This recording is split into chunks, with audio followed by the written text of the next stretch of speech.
Okay, so good news, everyone. We have our first production batch of PCBs that just arrived from our manufacturer. We're going to take a look at those. They're in a panelized form, which means that they basically make a bunch of these PCBs in one sheet that we can break apart.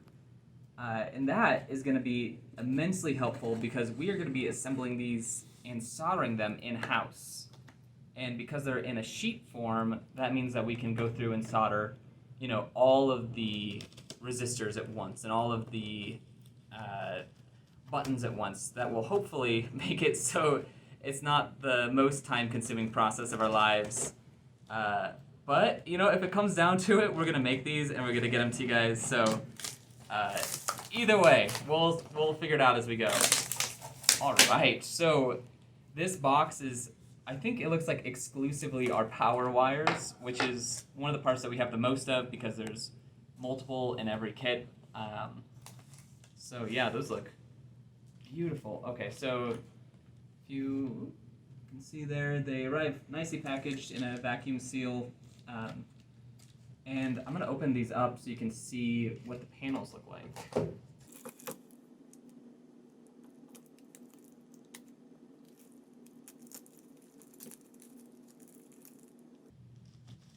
Okay, so here's one sheet of the PCBs for our power wire.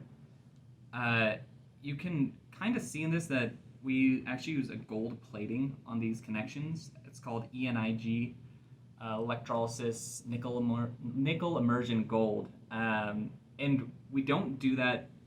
The normal reason people do that is for a better electrical connection because everyone knows gold's a great conductor. In our case, the reason we do it is when you use that process, it has an awesome tolerance, very, very high tolerance, which means that our magnets can be press fit into place and we can be confident that they're going to be really secure and no one's going to, accidentally get a magnet removed or anything like that. And yeah, so in the name of science, I'm going to break some of these apart to show it to you guys, but I'll leave most of our panels intact. Oh, that broke beautifully. So yeah, these look really good. So we're going to take magnets, press fit them into each of these, and then the power wire is good to go. So wires don't need any soldering. And yeah, let's see. We've got a few other types of panels here. We also have the resistors for one of our resistor types. This is a 100 kilo ohm resistor. So yeah, still with that ENIG gold plating. That will give us a nice tolerance. These ones, though, we will have to solder, so I'm not going to break them apart because once they're broken apart, the soldering process gets much more difficult. We do have a few other types of PCBs that came in this batch, so I'm going to open those up and show you guys what else we have. These are some of our ladder wires which come in the construction kit. And our manufacturer was able to produce these in this really cool matte black finish, which is why we've chosen to use the black finish on a lot of our components because it looks really sleek. What else do we have?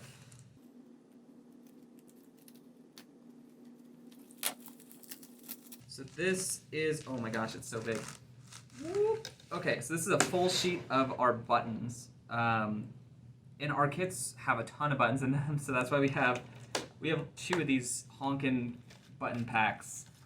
But yeah, we actually have decided to color code everything. So the reason these are blue is all of our inputs are going to be blue. So things like sensors and buttons, things that you interact with to send a signal to something else, all going to be blue. All our wires, those will be black. And then we also have some motors over here, which are white because we have made all of our outputs white. So things like motors, LEDs, things that you would kind of send a signal to so that you can turn it on, those will be white. And the idea there is to help build an intuitive sense of how to build a circuit. For example, if you're just used to thinking that you use a blue button to turn on a white LED, is not that big of a stretch to use a blue button to turn on a white motor or a blue sensor to turn on a white motor. So hopefully that helps children adapt to our system even more quickly. And then here are the motor PCBs, which look super cool. You can kind of maybe see on the bottom, we do this cool process where we put a layer of copper underneath the bottom silkscreen. So you can see there's actually like a raised bump that's our logo on the bottom, and we hid that in a few of our PCBs, so you can look out for those. Cool, so that's pretty much it. We will update you every time that we learn more.